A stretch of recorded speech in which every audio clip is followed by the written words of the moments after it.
Assalamualaikum warahmatullahi wabarakatuh. Halo teman-teman sekalian dan tentunya Bapak dan Ibu dosen. Kami di sini akan mempresentasikan hasil diskusi kami terkait dengan segmenting, targeting, dan positioning yang dilakukan oleh perusahaan Nike. Kami dari kelompok 7 ini terdiri dari 3 anggota, yaitu pertama ada Kurnia Prastianti dengan NPM 201011039, lalu ada Asami Kotrinada dengan NPM 20510111020, dan tentunya saya sendiri yaitu Disha Adikinanti dengan NPM 20110111073. Untuk slide selanjutnya akan dijelaskan oleh rekan saya yaitu Asami Kotrinada terkait akan segmenting yang dilakukan oleh perusahaan Nike. Baik, yang pertama itu segmentasi. Segmentasi pasar merupakan suatu aktivitas membagi atau mengelompokkan pasar yang heterogen menjadi pasar yang homogen atau memiliki kesamaan dalam hal minat, daya beli, geografi, perilaku pembelian maupun gaya hidup. Segmentasi yang dilakukan oleh perusahaan Nike. Pasar yang menjadi segmen perusahaan Nike adalah penyuka olahraga atau segmentasi psikografis. Sampai hari ini, Nike sangat terkenal sebagai produsen dan perancang sepatu olahraga. Berdasarkan penetapan segmen ini, maka perusahaan Nike Inc. dapat secara jelas melakukan peta kompetisi serta menentukan posisi pasar perusahaan. Misalnya fokus pada kompetisi sepatu olahraga antara para kompetitornya seperti Adidas, Reebok, dan Puma. Dengan adanya kejelasan pada segmentasi, maka dapat menentukan komponen-komponen strategi yang dilakukan perusahaan. Segmentasi yang disertai dengan pemilihan target market akan memberikan acuan dalam penentuan posisi. Selanjutnya, pergerakan segmen yang dilakukan oleh perusahaan Nike. Yang pertama yaitu bergerak ke arah posisi yang sebelahnya.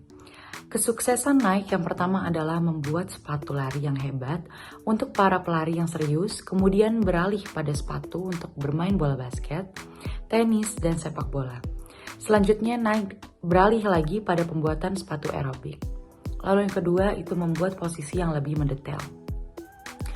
Nike akhirnya menyadari bahwa perusahaan dapat melakukan segmentasi lebih lanjut bagi pasar sepatu bola basket.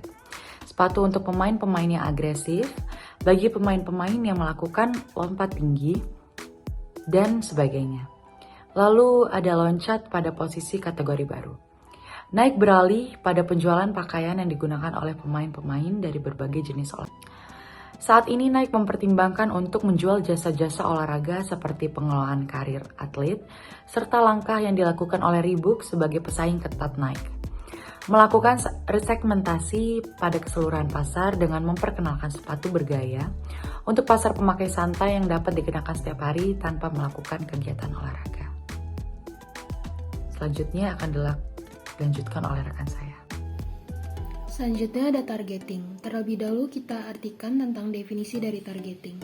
Targeting merupakan suatu kegiatan dalam mengevaluasi dan membandingkan kelompok yang sudah teridentifikasi untuk kemudian dipilih satu atau beberapa yang memiliki potensi tertinggi.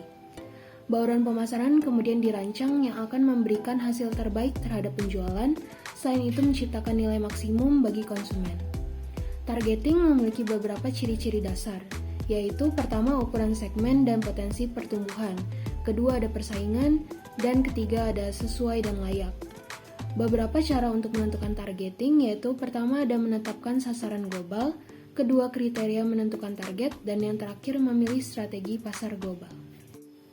Berikutnya ada targeting yang dilakukan oleh Nike. Pertama, target yang dilakukan oleh Nike Incorporation adalah konsumen yang menyukai olahraga dengan gaya promosi mensponsori para atlet. Terobosan terbesar yang pernah dilakukan oleh Nike adalah mensponsori Michael Jordan sebagai atlet basket yang ditandatangani langsung dari University of North Carolina. Nike adalah sepatu lari paling populer di negara-negara bagian. Dengan ketepatan sponsor yang mereka lakukan, maka target pasar Nike berhasil dan sekarang Nike mulai menjual lebih dari sepatu, mereka mulai menjual pakaian dan peralatan olahraga. Kedua, Nike membidik target orang-orang di rentang umur 16-40 tahun yang masih aktif dalam berolahraga. Berdasarkan perkembangannya itu, maka Nike telah mencapai 50% pangsa pasar di Amerika Serikat, yaitu pada produk sepatu atletik.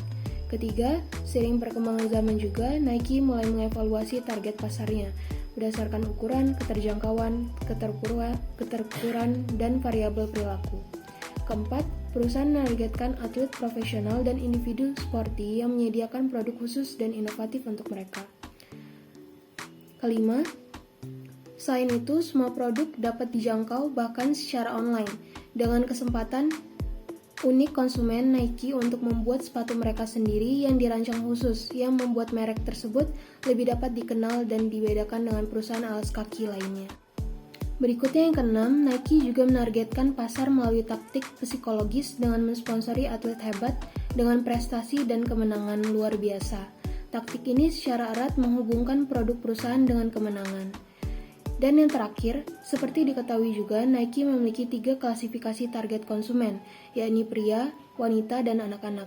Untuk pria, Nike mendesain sepatu untuk lari, gaya hidup, gym dan pelatihan, sepak bola, tenis, golf, kriket, bisbol, bola basket, skateboard, softball, dan atletik.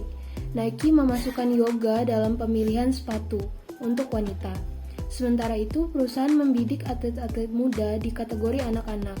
Selain menyediakan sepatu berkualitas, Nike menawarkan berbagai warna untuk produknya, karena perusahaan percaya bahwa kenyamanan dan tampilan fisik produk dapat memberikan kepuasan dan kenikmatan bagi para pelanggannya. Berdasarkan poin 3, 4, dan 5, terlihat bahwa Nike juga konsen akan bisnis yang berkelanjutan. Oleh karena itu, Nike menerapkan strategi pemasaran yang agresif secara paralel dengan bauran pemasaran yang dikembangkan perusahaan untuk lebih mengenal targetnya, produk yang berinovasi, dan melakukan penyesuaian yang menonjolkan keunikan dan eksklusivitasnya. Selanjutnya akan dibacakan oleh rekan saya, yaitu Kurnia Prastianti, terkait dengan positioning yang dilakukan oleh Nike.